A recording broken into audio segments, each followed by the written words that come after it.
The air in the Bitter Peaks was a blade of ice against Alera's skin, a fitting punishment for a wolf who was about to betray her own destiny. Below, the Silver Moon Pack territory was a smudge of faint light against the encroaching dusk, a place that had never been her home, only her cage.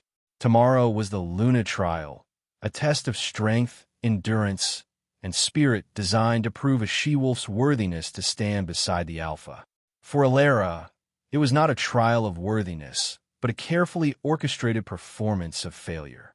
Alpha Marcus, a leader whose ambition was as cold and sharp as the mountain winds, had decreed she would be his Luna, not for love, not for respect, but for the whisper of a dormant bloodline in her veins he believed he could exploit. He saw her not as a mate, but as a key, and Alera would rather be a broken lock than his prize. The thought of being bound to him, of being his smiling, submissive Luna while he ruled with a fist of iron, was a fate worse than the one she was about to choose. To be declared packless, to be an Omega, a lone wolf cast out to face the world with nothing but the fur on her back. It was a death sentence for most, but for Alera, it was the only form of freedom she could grasp. So she would fail. She would fail so spectacularly, so pitifully, that even Marcus, in his arrogance, could not justify taking her. She would stumble on the easiest parts of the climb, show fear at the scent of prey, and whimper at the cold. She would present herself as the weakest, most unworthy wolf the Silver Moon Pack had ever seen. The elders, watching from their hidden perches, would see a disgrace. Marcus would see a useless tool, and she would see the sliver of a chance to escape. Her wolf, a gentle spirit named Lyra, paced restlessly within her. Lyra did not understand this plan. She yearned for a pack, for a mate, for the warmth of belonging that had been denied them since Alera's parents had vanished years ago, leaving her an orphan tolerated only for her potential. Why do you run from a chance at a home? Lyra's voice was a soft ache in her mind. Because a gilded cage is still a cage, Alera sent back, her own resolve hardening with every gust of wind that threatened to tear her from the mountainside. We will make our own home, or we will perish trying. The thought was terrifying, a vast, empty chasm of uncertainty. But the alternative was a certainty she could not bear. She clutched the thin furs around her shoulders, her knuckles white. The trial required her to survive a night alone on the peak and retrieve the sunstone from the highest precipice at dawn. It was a test she knew she could pass with ease. She was stronger than anyone in the pack knew, her senses sharper, her connection to the wild deeper. She had spent her lonely years finding solace in these very mountains, learning their secrets, their dangers, and their gifts. It was this hidden strength that Marcus suspected, the reason he had chosen her. He believed he could tame it, own it. He was wrong. A shadow fell over her, and she looked up to see Marcus standing on the overlook above her designated starting point. He was flanked by his two most loyal betas, his silver hair glinting in the dying light like polished steel. His eyes, the color of a frozen lake, held no warmth, only a chilling possessiveness. "Do not disappoint me, Alera." His voice carried on the wind, a command, not an encouragement. "The pack requires a strong Luna. Prove to them what I already know you are." She lowered her gaze, offering the perfect picture of timid submission. "I will do my best." Alpha, the lie tasted like ash in her mouth. He watched her for a moment longer, his gaze a physical weight. He could not see her heart, could not feel the rebellion brewing in her soul. To him, she was merely an asset awaiting acquisition. As he turned and disappeared from view, a profound loneliness washed over Alera. She was utterly alone in this deception, this desperate bid for a life that was her own. The wind howled, singing a song of desolation. This would be her final performance. Tomorrow, she would be worthless. Tomorrow, she would be free. The trial began with a lie. Alera took her first steps up the treacherous path, not with the sure-footed grace she possessed, but with a clumsy, hesitant gait. She feigned to stumble over a loose rock, catching herself with a small, theatrical cry of alarm. She knew the elders were watching. From a high ridge, Their keen eyes would be tracking her every move, judging her every action. They needed to see weakness. They needed to believe she was utterly unfit.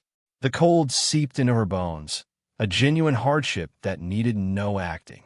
A blizzard was brewing in the north, the clouds a bruised purple on the horizon. The elders would see this as part of the goddess's test. A true Luna would find shelter, endure the storm, and emerge stronger. Alara, however, would let the storm be her excuse for failure. She would let it defeat her. She pressed onward, her breath pluming in the frigid air. She deliberately bypassed a patch of hardy mountain herbs she knew could be brewed into a warming tea. Instead, she shivered, wrapping her arms around herself, a portrait of misery. Her wolf, Lyra, whimpered, frustrated by the charade. "We're stronger than this. The cold does not bite us so deeply. Let me run." "Patience," Alara soothed, though her own patience was wearing thin. The act of being weak was more exhausting than the climb itself. It was a constant battle against her own instincts, her own capabilities. Every muscle screamed to move with purpose, to find the quickest, safest route. Instead, she meandered, she hesitated, she made herself small and afraid. Hours bled into one another. The sun vanished completely, plunging the mountains into an inky blackness broken only by the distant glimmer of starlight.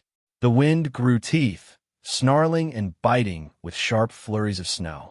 The blizzard was coming, faster and more ferocious than she had anticipated. A genuine spike of fear, sharp and unwelcome, pierced her carefully constructed facade. This was no longer just a test. This was a true fight for survival. She needed shelter, real shelter, not just for the sake of her performance, but for her life. Her eyes scanned the rock faces, searching for a familiar shadow, a known crevice. It was then that she saw it, a dark slash in the side of the mountain, almost perfectly hidden by a curtain of frozen ivy. It was a cave she had never explored before, far off the traditional trail path. Perfect. Getting lost would be another mark against her. No potential Luna should lose her way so easily. She scrambled towards it, the snow now coming down in thick, blinding sheets. The wind shrieked, a banshee's cry that seemed to claw at her soul. She slipped on a patch of ice, her knee cracking hard against the rock. This time, the cry of pain was real. Gritting her teeth, she pulled herself up and half-limped, half-crawled the remaining distance, finally collapsing into the relative stillness of the cave's mouth. For a long moment, she just lay there, the howling of the wind muffled by the stone walls. Relief was a warm, heavy blanket. She had found refuge. She had her excuse. When the elders found her in the morning, huddled and half-frozen, so far from the goal, they would have no choice but to deem her a failure. Marcus would be furious, but he could not argue with the evidence of her incompetence. A smile, the first genuine one in weeks, touched her lips, but the feeling of relief was short-lived. A low growl echoed from the depths of the cave. It was not the sound of a mountain cat or a common bear. It was deeper, richer, resonating with a power that made the very stones vibrate. Alara froze, her heart hammering against her ribs. She was not alone. Slowly, she pushed herself into a sitting position, her eyes straining to pierce the oppressive darkness. 2 points of light ignited in the black, glowing with an internal fire. They were eyes, molten gold and filled with a terrifying intelligence. The creature they belonged to was immense, a colossal shadow that shifted and resolved itself into the form of a wolf. But it was unlike any wolf she had ever seen. Its fur was the color of polished obsidian, a living void that seemed to drink the faint light. It was massive, larger than any alpha she had ever encountered, its shoulders rippling with coiled muscle even as it lay on the cave floor. And it was injured. The metallic, coppery scent of blood was thick in the air, overpowering the clean smell of snow and rock. A deep, jagged wound marred its flank, dark and angry. The wolf watched her, its golden eyes tracking her every movement. There was no fear in them, only a wary, ancient calm. Any other wolf would have fled. Any sane person would have backed away slowly, praying the predator was too wounded to give chase. But Alara did not feel fear. As she looked at the magnificent, wounded creature, something else stirred within her, a profound and inexplicable wave of compassion. Her inner wolf, Lyra, was not snarling in defense, but whining softly, a sound of empathy, of recognition. This was not just a beast. This was something more. This was someone. Forgetting her trial, forgetting her plan, forgetting everything but the suffering creature before her, Alara moved forward. The great black wolf did not move, save for the slight tensing of its muscles. Its golden eyes remained fixed on her, questioning, waiting. Alara stopped a few feet away, sinking to her knees. She held out her hands, palms up, in a universal gesture of peace. "You're hurt," she whispered, her voice barely audible above the storm. "I won't harm you. Let me help." The wolf let out a soft huff of air, a sound that was almost a sigh. It laid its massive head down on its paws, a silent consent. It was an act of trust so profound it stole her breath. Alara's heart, which had been frozen with fear and loneliness, began to thaw. In the dark of the cave, with a blizzard raging outside and a legendary predator bleeding on the stone floor, the outcast wolf began her true trial. She set about her work with a quiet competence that belied the weakling she had pretended to be. The skills she had so carefully hidden now came to the forefront. She shrugged off her outer furs and gently, carefully, began to clean the wound with a strip of her own tunic dipped in melted snow. The wolf remained unervingly still, its breathing the only sound in the cave besides the storm. Its golden eyes never left her, but the initial wariness had been replaced by something else, something she couldn't quite name. It felt like appraisal, like it was looking past her dirty face and torn clothes, past her feigned weakness, and seeing something deeper. She remembered the mountain herbs she had bypassed earlier.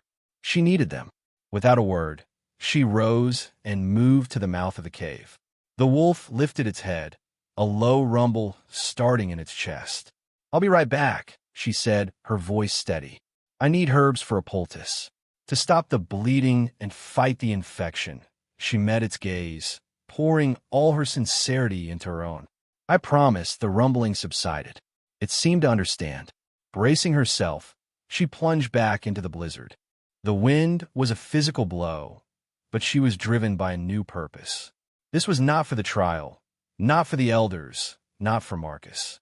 This was for the magnificent creature whose life was now in her hands. She found the patch of wintercress and silverleaf exactly where she knew it would be, their leaves dusted with snow. She gathered them quickly, her fingers numb but her mind sharp. Back in the cave, the warmth from the wolf's body had raised the temperature slightly.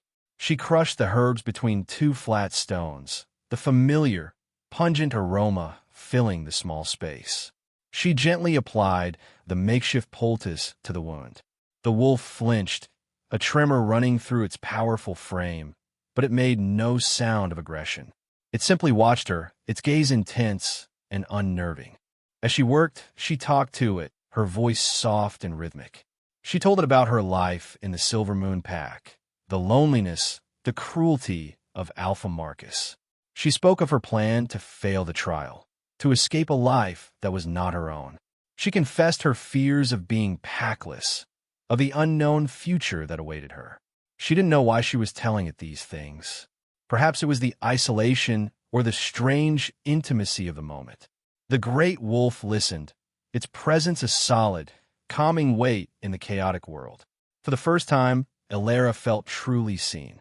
Not as a bloodline, not as a pawn, not as an outcast, but as herself. When she was finished, she sat back on her heels, exhausted but satisfied. The bleeding had slowed to a sluggish ooze. The poultice would do its work. She huddled a short distance away, pulling her furs back around her, her body shivering from the cold and the adrenaline. The black wolf shifted a laborious movement and nudged her with its massive head, guiding her closer to its body. The heat radiating from its dark fur was like a furnace. Hesitantly, she leaned against its side, her cheek resting on the surprisingly soft fur of its neck. A deep, resonant purr, more like the rumble of an earthquake than any sound she had ever heard, vibrated through her, chasing away the last of the chill. Protected from the storm, curled against the side of a creature that should have been her end, Elara fell into a deep, dreamless sleep. She awoke to silence. The raging blizzard had passed, leaving behind a world draped in pristine, glittering white. The sun was rising, casting long, blue shadows across the snow and filling the mouth of the cave with a soft, ethereal light. The great black wolf was gone.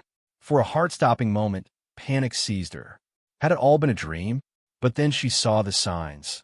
The patch of dried blood on the stone floor, the faint scent of herbs and wild musk, and the lingering warmth where its massive body had lain beside her. It had left. A strange sense of loss, sharp and painful, pierced her. She had saved him, and he had vanished without a trace. She felt a fool for the connection she had imagined, for the trust she thought they had shared. She was alone again, just as she was meant to be. Footsteps crunched in the snow outside, heavy and purposeful. Alpha Marcus. He stood at the entrance to the cave, silhouetted against the bright morning, the pack elders flanking him. His face was a mask of cold fury. "Here you are," he sneered, his voice dripping with contempt. "Hiding in a cave, miles from the Sunstone. You are a disgrace, Elara. A coward." The elders murmured in agreement, their faces grim and disapproving. Elara rose slowly to her feet, her chin held high. Let them think what they wanted. Their condemnation was her ticket to freedom. "I was caught in the storm, Alpha," she said, her voice carefully neutral. "I sought shelter to survive. A true Luna would have faced the storm," Marcus spat. "She would have used her strength, her connection to the goddess, to overcome. You have none of that. You are weak, worthless." The word, the one she had longed to have branded upon her, struck her with an unexpected pang. After the quiet strength she had found last night, the label felt ill-fitting, a lie. Before she could respond, another figure appeared at the mouth of the cave, blocking the light. He was tall, broader than any man she had ever seen, and dressed in furs as black as a starless night. His hair was the color of jet, and his eyes were molten gold. The same intelligent, appraising eyes that had watched her all night. A jagged, angry scar ran down his flank, peeking from beneath his leathers, in the exact spot where she had treated the wolf's wound. Recognition dawned, and the air left her lungs in a shocked gasp. Marcus and the elders stiffened, their hands instinctively going to the knives at their belts. They knew who this was. Every wolf in the territories knew the legends of the man who stood before them. Kalen, the alpha of the Onyx Fong pack. The Black Alpha, a ruthless, powerful ruler whose pack was a force of nature, feared by all. "You are trespassing, Onyx Fong," Marcus snarled, trying to project an authority he clearly did not feel. Kalen's golden eyes ignored him completely. They were fixed on Elara, and in their depths she saw the same ancient calm, the same unnerving understanding from the night before. "I'm not trespassing." Kalen's voice was a low, powerful rumble that vibrated in Elara's bones. "I am here for what is mine." He took a step into the cave, his presence seeming to suck all the air out of the small space. He stopped directly in front of Elara, his gaze softening as he looked down at her. "You have a gentle heart and a warrior's spirit," he said, his voice for her alone. "You pretended to be weak to escape a cage. You showed compassion when any other would have shown fear. I saw you. I saw your true strength." He then turned his gaze to Marcus, and the warmth vanished, replaced by an arctic chill that made the alpha of the Silver Moon pack flinch. "You call her worthless?" Kalen's voice rose, filled with a dangerous power. "You, who rule through fear and intimidation. You, whose pack is rotting from the inside with its own petty cruelties. You would not recognize true worth if it saved your life. You saw a tool. I see a queen."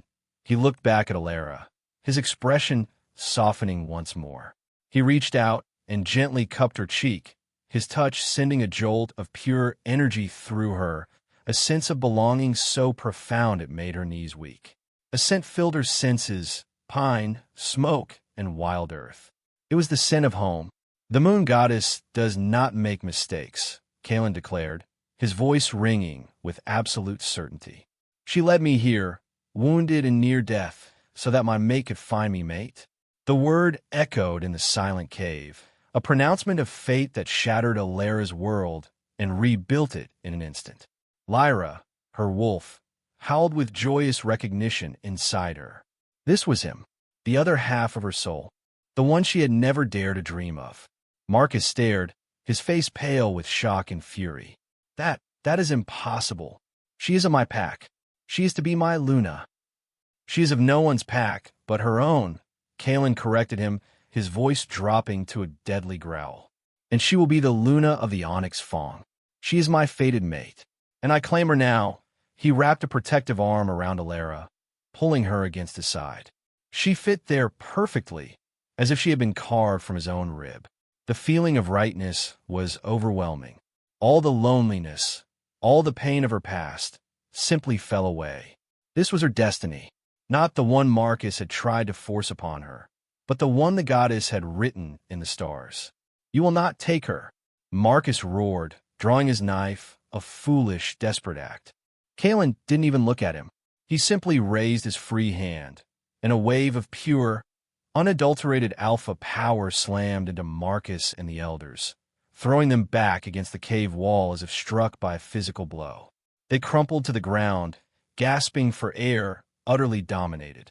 I'm not taking anything, Kalen said calmly, his golden eyes burning with righteous fire. I am rescuing what is precious from those too blind to see its value. Her trial is over. She has proven her worth not to your pack, but to me, and that is all that matters. He looked down at Alera, his fierce expression melting into one of profound tenderness. Will you come with me, Alera, to a home where you will be cherished, not used, where your strength will be celebrated, not hidden? Tears welled in her eyes, tears of joy and vindication. She had set out to become worthless and had found she was priceless. She had sought to be alone and had found her other half. She looked at the cowering form of Alpha Marcus, at the stunned faces of the elders, and felt not hatred, but pity. They were the ones who were truly trapped, imprisoned by their own ambition and ignorance. She turned her face up to Kalen, her soul settling into a peace she had never known. Yes, she whispered, her voice clear and strong. I will, he smiled, a true, breathtaking smile that transformed his harsh features into something beautiful. He led her out of the cave and into the brilliant morning sun, leaving her old life in the shadows behind them. As they walked down the mountain, hand in hand, Alera knew she had not failed her trial. She had passed the only one that ever mattered.